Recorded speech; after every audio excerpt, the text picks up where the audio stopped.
শিয়াবত এমএজিস কলেজে এইচএসসি পরীক্ষার্থীদের আজকে এই বিদায় সংবর্ধনা ও দোয়া মাহফিল অনুষ্ঠানে সম্মানিত সভাপতি, এই প্রতিষ্ঠানে গগনবতী সভাপতি, শাহবাগ উপজেলার সুযোগ্য নির্বাহী কর্মকর্তা জনাব মোহাম্মদ সাইফুল ইসলাম, উপস্থিত বিশেষ অতিথিবৃন্দ, এলাকাবাসী, আমার প্রিয় শিক্ষক মণ্ডলী ও এই প্রতিষ্ঠানের ছাত্রছাত্রী ভাই বোনেরা, আসসালামু আলাইকুম। আমরা এটাকে বিদায় অনুষ্ঠান বলি, কিন্তু সত্যিকার অর্থে এটা বিদায় বলা যাবে না। তুমি সাময়িকভাবে এই প্রতিষ্ঠান থেকে বিদায় নিচ্ছ, কিন্তু তুমি যাচ্ছ আরও একটি বড় প্ল্যাটফর্মে, একটি বড় জায়গায়। সেটা একটা পাবলিক ইউনিভার্সিটি হতে পারে, একটা প্রাইভেট ইউনিভার্সিটি হতে পারে, একটি প্রতিষ্ঠিত ডিগ্রি কলেজ হতে পারে, মেডিকেল কলেজ হতে পারে, বুয়েট হতে পারে, আরও এই ধরনের বড় বড় প্রতিষ্ঠান, যেখান থেকে তুমি জীবনটা সুন্দর করে গড়বে, কেরিয়ার হবে, আরও ভালো কিছু হবে। আমারও এরকম সুযোগ হয়েছিল। আমি মির্জাপুর ক্যাডেট কোর্স থেকে 80 সালে বিদায় নিলাম। যখন বিদায় নিলাম তখনও আমার কাছে খারাপ লেগেছে। আমি 87 সালে ময়মনসিংহ মেডিকেল কলেজ থেকে বিদায় নিলাম এমবিবিএস পাস করে, তখন কিছুদিন খারাপ লেগেছে। তারপর বিসিএস পাস করে আমি কিশোরগঞ্জ ইগনাতে 91 সালে চাকরিতে ঢুকলাম। 93 সালে সেখান থেকে বিদায় নিলাম, তখনও খারাপ লেগেছে।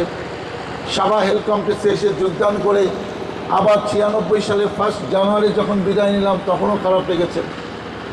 কিছুদিন খারাপ লাগবে, কিন্তু তারপরে তুমি আমি যেখানে কাজ করবে সেই জায়গাটাই তোমার জন্য আসল জায়গা, এবং তাদের সাথে মিলেমিশে তোমার যেটা প্রয়োজন সেইভাবেই তুমি দক্ষ যোগ্য হয়ে তোমার কেরিয়ার বিল্ড আপ করবে। দেখো, আমরা পড়াশোনা করি কেন? একজন বিখ্যাত ব্যক্তি বলেছিলেন, your certificate is a piece of paper, your real education shown in your behavior. তোমার সার্টিফিকেটগুলো হলো কাগজের টুকরা, তোমার সত্যিকারের পড়াশোনা ফুটে উঠবে তোমার ব্যবহারে। তুমি কারোর সাথে যখন পরিচিত হবা, কোনো বাস স্ট্যান্ডে, কোনো দোকানে, রেস্টুরেন্টে, কোনো হলে, মার্কেটে, কোথাও, তোমরা সবাই খেয়াল করো তার ব্যবহারটা কেমন, এবং ব্যবহারে গুরুত্ব দিয়ে তার সাথে তুমি কথা বলো। সে কেমন সম্মান দিয়ে কথা করছে, কেমন টু দ্য পয়েন্ট কথা বলছে, তখন ওইটাই তোমার কাছে খুবই গুরুত্বপূর্ণ। তারপরে তোমার সাথে যদি তার যোগাযোগ থাকে, তোমার সাথে যদি তোমার আরও বেশি বেশি কথা হয়, দেখা হয়, তখন তুমি খোঁজ নিবা সে কোন প্রতিষ্ঠানে পড়েছে, কোন ক্লাস পর্যন্ত পড়েছে, সে এত সুন্দর করে কথা বলে কেমনি। অতএব মনে রাখো যে ব্যবহার খুবই ইম্পর্টেন্ট জীবনে বড় হইতে হলে। যারা জীবনে বড় হয়েছে, ভালো জায়গায় আছে, বেশিরভাগ মানুষেরই কিন্তু ব্যবহার অনেক সুন্দর, দেখার মতো, শেখার মতো। এইটা তোমরা মনে রাখো। ছোটোবেলায় আমরা জানতাম যে শিক্ষিত মানুষ মানে ভালো মানুষ। এখন আমি এটা বিশ্বাস করি না। আমি বহু শিক্ষিত অমানুষকে দেখেছি, যারা ঢাকা ইউনিভার্সিটি থেকে পাশ করেছে, যারা ডাক্তার হয়েছে, যারা বুয়েট থেকে পাশ করছে, বিভিন্ন ইউনিভার্সিটি থেকে পাশ করছে, তাকে মানুষ বলতে আমার ইচ্ছা করে না। কারণ মনুষ্যত্ব যে ব্যাপারটা তার মধ্যে নাই, তার বিবেকটাই নাই। আমরা কেন লেখাপড়া করি জানো? আমার বিবেকটাকে জাগ্রত করতে। What to say and what not to say, what to do and what not to do, কোনটা করবো, কোনটা বলবো, কোনটা বলবো না, কোনটা করবো না, ওইটা লেখাপড়া শিখে বিবেকটা জাগ্রত থাকে। সারা জীবন বিবেক বলে দেয় যেটা করো না, এটা জনগণ পছন্দ করছে না, এইটা করলে ওর ক্ষতি হবে। আর কেউ না বুঝলো, আল্লাহ দেখছে যে তুমি এই কাজটা অন্যায় করলাম। তো এক সময় তো আমাদের এগুলো পরীক্ষা দিতে হবে। আমরা মুসলমান, আমরা তো পরকালে বিশ্বাস করি। অতএব কেন আমরা এমন কাজ করব যেটা অনেকে জানলো না, কিন্তু আল্লাহ সাক্ষী রইল যে আমি অন্যায় কাজটা করেছি। এবং আমি বিশ্বাস করি যে যেরকম কাজ করে তার জন্য সেরকম পুরস্কারই এই দুনিয়াতে অপেক্ষা করে। এবং আরেকটা জিনিস আমি জানি, কোনো কিছু হইতে হলে লেগে থাকতে হবে। তুমি ভালো কিছু করবা, তুমি ভালো জায়গায় ভর্তি হবা, তুমি লেগে থেকে যদি পড়াশোনা না করো তুমি ভালো জায়গায় ভর্তি হতে পারবে না। ভালো জায়গায় ভর্তি না হলে ভালো জায়গায় তোমার কেরিয়ার বিল্ড আপ হবে না, এবং কেরিয়ার বিল্ড আপ না হলে তো তোর জীবনটাই তো অর্থহীন হয়ে গেল। তোমার বাবা মা অনেক আশা করে কষ্ট করে, নিজেরা অনেকে লেখাপড়া শিখে নাই, তোমাদেরকে কষ্ট করে পড়াচ্ছে, অনেকে যথাযথ স্বাবলম্বী না, তারপরও লোন করে কষ্ট করে টাকা জোগাড় করে তোমাদেরকে এখানে পাঠিয়েছে। এখন তোমরা যদি সে জিনিসটা ভুলে যাও তাহলে কিন্তু হবে না। আর একটা হলো যে বাবা মা লেখাপড়া জানুক না জানুক, তাদের উসিলায় তোমরা দুনিয়াতে এসেছো। অতএব বাবা মার সাথে বেয়াদবি করার দরকার নাই। তার সাথে কোনো কিছু মনের মিল হচ্ছে না, তাকে বুঝাও, তাকে বুঝিয়ে বলো যে আমি এইটা করতে চাই, এটা ঠিক না, তুমি চিন্তা করো, তাকে ম্যানেজ করেই করো। তুমি যদি অব্যাহতভাবে তোমার প্যারেন্টসকে, তোমার বাবা মাকে কোনো ব্যাপারে অনেক কষ্ট দিতে থাকো, আমি নিশ্চিত এমন এক সময় আসবে আল্লাহর তরফ থেকে তোমার উপর কিন্তু দেখবা নতুন কিছু মানে ঝামেলা নাজিল হয়ে গেছে। এবং এটা আমরা ন্যাচারাল ডিজাস্টার বলি, যে বাবা মা কখনো তো কোনো সন্তানের জন্য বদদোয়া করে না, কিন্তু বদদোয়া লেগে যেতে পারে। আমি এমন কোনো ব্যক্তিকে চিনি না যে বাবা মাকে অপমান করে সে অনেক বড় হয়ে গেছে, এরকম আছে হয়তো, কিন্তু খুবই কম। বাবা মার দোয়াটা খুবই ইম্পর্টেন্ট, এবং তোমরা এটা মনে রেখো যে জীবনে বড় হইতে হইলে বাবা মাকে সাথে নিয়েই তোমাদের বড় হওয়া উচিত, এবং তাদেরকে পাশে রেখো। আর মেয়েদের উদ্দেশ্যে বেশি করে বলবো সেটা হলো, জীবনের সম্মান পাইতে চাইলে অনার্স মাস্টার ডিগ্রি পাশ করে চাকরি করো। আমাদের দেশে একটা প্রচলিত নিয়ম কি জানো? তুমি যখন চাকরি করবে এবং তোমার টাকা যখন সংসারে ঢুকবে, তখন তোমার যে হাজব্যান্ড থাকবে সে তোমাকে যা ইচ্ছা তাই খারাপ ব্যবহার করতে পারবে না।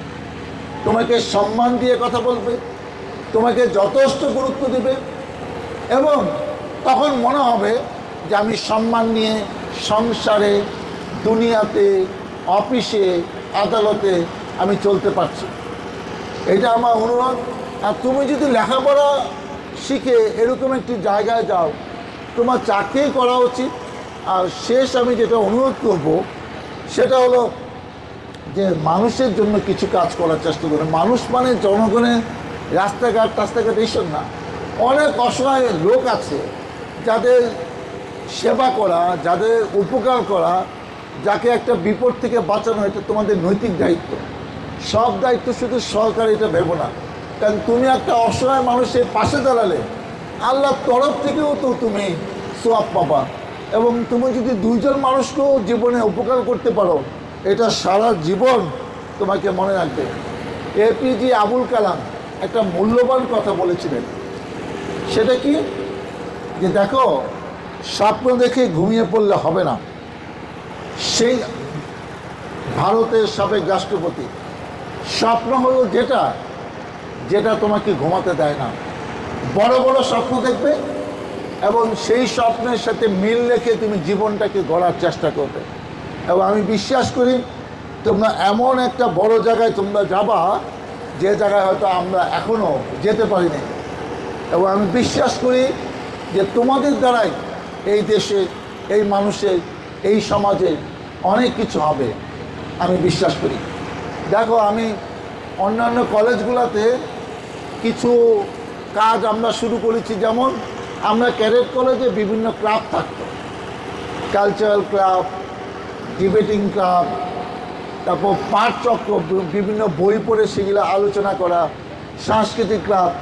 আমি চিন্তা করেছি এখানে আমরা আলাদাভাবে একজন গানের শিক্ষক রাখবো। তোমরা যারা শিখতে চাও, তোমরা আগে, যেহেতু তোমরা এই ব্যাচ চলে যাচ্ছ, নতুন একটি ব্যাচ আসবে, এসএসসি রেজাল্টের পরে আরেকটি ব্যাচ আসে, তাদের সুযোগ করে দেবো যে সপ্তাহে একদিন 2 দিন চালার জন্য এটা প্র্যাকটিস করতে পারে। জিরাবো কলেজ এমন একটা কলেজ আমরা 96 সালে প্রতিষ্ঠা করেছি। অতএব এটা অনেক ভালো ভালো কলেজ আছে, কিন্তু আরও অনেক কলেজের থেকে এটা ভবন বলো, এটা জমি বলো, এটা শিক্ষার মান বলো, কোনো অংশ কম না। আমি আশাবাদী আরও যেখানে যেখানে আমাদের অপূর্ণতা আছে সেগুলো আমরা এই সময় পূরণ করে আমরা এই কলেজকে একটা অন্যতম শ্রেষ্ঠ কলেজ হিসাবে সাভারে আমরা রূপান্তর করতে চাই তোমাদের সহযোগিতা নিয়ে। পরিশেষে আমি আলেকজান্ডার দ্য গ্রেটের একটা গল্প বলে আমি আমার বক্তব্য শেষ করব। এই ভদ্রলোক মাত্র 32 বছর বেঁচে ছিলেন। তার বাবাও রাজা ছিলেন ম্যাসেডোনিয়া, ফিলিপস টু, উনিও রাজা ছিলেন এবং সেনাপতি ছিলেন। তার একটা বিশাল সাম্রাজ্য ছিল এবং জীবনে যত যুদ্ধ করেছে কোনো যুদ্ধে সে হারে নাই।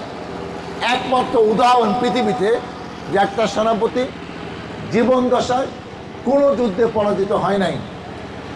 তার যখন খুব কঠিন অসুখ, ডাক্তার যখন বলল দুনিয়া বাঁচবে না, তখন উনি 3টে জিনিস তার মন্ত্রী পরিষদ, তার শুভাকাঙ্ক্ষী আত্মীয় স্বজন, ডাক্তারদের উদ্দেশ্যে বলে গেলেন। প্রথম বললেন, উনি একজন খ্রিস্টান ছিলেন, উনি বলে গেলেন আমি যখন মারা যাব আমার মৃতদেহ যে কফিনে বহন করা হবে সেটা শুধু ডাক্তাররাই বহন করবে, আমার যারা চিকিৎসা করছে তারা।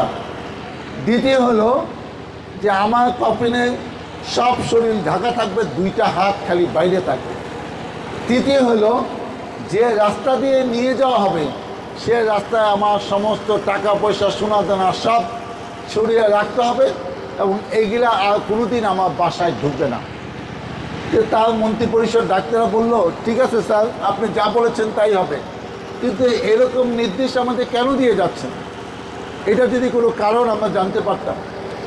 তখন সে বললেন, ডাক্তাররা অনেক সময় বলেন যে সে নাকি মানুষের জীবন বাঁচাতে পারেন। আমার হায়াত কত এটা সৃষ্টিকর্তা কর্তৃক নির্ধারিত। ডাক্তার ইচ্ছা করলে আমাকে অনেক দিন বাঁচাতে পারবে এরকম কোনো নজির নাই, এটা হয় না। সেজন্য মানুষ একটা ভুল মেসেজ পাচ্ছে কিংবা পেয়েছে যে ডাক্তার মানুষের জীবন বাঁচাতে পারে, ডাক্তার হইলে একটা উসিলা। তো এই মেসেজটা আমি সারা বিশ্বকে দেখাতে চাই যে যে ডাক্তার আমাকে চিকিৎসা করেছিল সেই ডাক্তারকে আলেকজান্ডার দ্য গ্রেটের জীবন বাঁচাতে পারে নাই। দ্বিতীয় হলো মানুষ ভুল বুঝতে পারে যে আমি বোধহয় কমনে আমার সব ধন সম্পদ নিয়ে গেছি, সেজন্য আমি দেখাতে চাই যে আমি খালি হাতে আসছি, আমি খালি হাতে এই দুনিয়া থেকে চলে যাচ্ছি। আর তৃতীয় হলো এই ধন সম্পদ অর্জন করতে গিয়ে আমি অনেক মানুষকে হত্যা করেছি, আমি অনেক বন্ধু বান্ধবকে হারিয়েছি, অনেক আত্মীয় স্বজন আমার পাশে আসে না। এখন আমি বুঝি এটা ভুল হয়েছে, অন্যায় হয়েছে। আমি যাওয়ার আগে এটা পাপ মোচন করতে চাই যাতে সৃষ্টিকর্তা আমাকে মাফ করে আমার এই ধন সম্পদে আর কোনো প্রয়োজন না, আমার টাকা পয়সা সব এখানে ভিজে দেবে। তুমি দেখো একজন অমুসলিম যাওয়ার আগে বুঝে গেলেন যে আমি জীবনে অনেক ভুল করেছি, অতএব আমারও বিচার হবে, অতএব সেই কারণে আমি যাওয়ার আগে কিছু পাপ মোচন করে যেতে চাই। অতএব আমি যে কথাটা বলতে চাই, তুমি যাই করো সব কিছু বিচার কিন্তু একসময় তোমার হবে এবং সেই বিচারের মুখোমুখি কিন্তু হইতে হবে। পরিশেষে আমি দোয়া করি তুমি উদ্যোক্তা হবা, গবেষক হবা, শিক্ষক, প্রকৌশলী, ডাক্তার, সরকারি বড় কর্মকর্তা এবং বড় ব্যবসায়ী এবং জাতীয় নেতা হবা।